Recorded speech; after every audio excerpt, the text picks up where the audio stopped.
Lovely day to you. Yeah, it's a beautiful day out here. Yes. Salutations to you. Hope you're all doing well. Good afternoon, good evening, and welcome to the Folson's Tube live video. Now, the topic is an interesting one. We are talking about local languages, learning and speaking local languages, right? And I think even we live in the diaspora, so I think it will be mainly from this perspective. But I think it's a broader discussion, right, which extends to even beyond merely living abroad. So, I guess there's something that has been a long-running issue, right?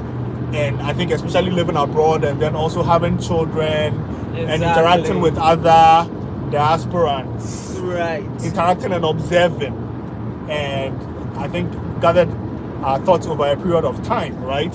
Oh yeah. And there's even another video, a short video, maybe we'll post it after this one, where we spoke with the president, or I spoke with the president. I had a short interview with the president of the Ghanaian Canadian Association of Ontario, right, about a year or two ago at one event in Toronto, and I asked him about this. We had a short discussion about this topic. Okay, but was it the event where they were frying the yam? Yes, that's one.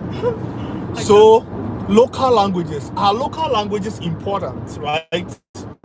And especially for the up and coming generation, right? Children who are born abroad. Or let's start on the premise, are local languages important at all? Right? What do you think? I think local languages are important because let me speak up. So I think local languages are important based on my own life experiences, growing up in Ghana, coming to abroad at a certain age, even learning different languages. So at a point, of course, I learned how to speak English too, right? And I can speak some Ghana too, I think. So how many languages can you speak? Local languages can you speak? Local Ghanaian language? Oh, I can count 3 and then Ghana. Like I wouldn't say, there are levels of proficiencies in any language. So for Ghana, basic. I can do basic or maybe a little above basic. Maybe yes, a little bit up, because if you are whatever you say in Ghana, most of the things you say in Ghana, I can comprehend. Okay. Yeah, but some words I don't know. Yeah, and this is because at a point in my life I lived in Adabraka. Okay. So Dumso Estates. Yeah. So at that time, you're hearing it all around. Yeah, and immersion. Yeah, I was immersed in it, and I did not intentionally learn it. Okay. Like the things I had on my mind. learning Ghana wasn't one of them. Not one of them. Okay. Like at that point in my head, where am I taking Ghana to? Okay. And it's not like it's even my mother tongue, and it's not like any relative of mine speaks Ghana, or you see. But because I was immersed in it, I picked it up, right? And later today, I am appreciative that if I meet a Ghana in Canada, and let's say that's the only language they can speak, I can still relate with them. And if I need to make any impact in their lives, I can still be able to. Maybe not on the A+ or anything, but at least basic communication that can make them feel at home. Or let's say that's the only language they know. They've come to my church. The pastor is speaking in English. I can try to translate. Like Jesus loves you. I can say Yesu Dobu. Things like that.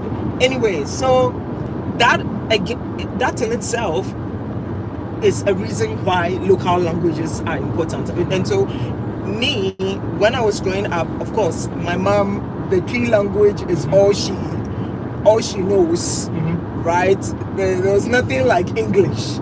So me, I didn't grow up in the home where, like what is happening in Ghana now, everybody is speaking English with their children at home. Okay. So that children now living in Ghana cannot speak their own local languages, we'll come there.